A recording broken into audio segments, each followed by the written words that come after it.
দে দে পাল তুলে দে, দে দে পাল তুলে দে, মাঝি হেলা করিস না, ও মাঝি হেলা করিস না, ছেড়ে দে নৌকা আমি যাব মদিনা, ছেড়ে দে নৌকা আমি যাব মদিনা।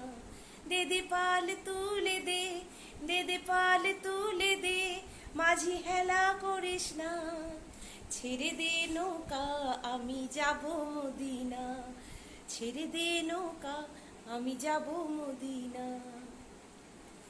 আজকে আমার সকল মুসলিম ভাইদের, বন্ধুদের ঈদের মোবারক জানাই। আজকের দিনটা তাদের কাছে অনেক শুভ। সকলে খুব সুন্দরভাবে আজকের এই ঈদ পালন করুক।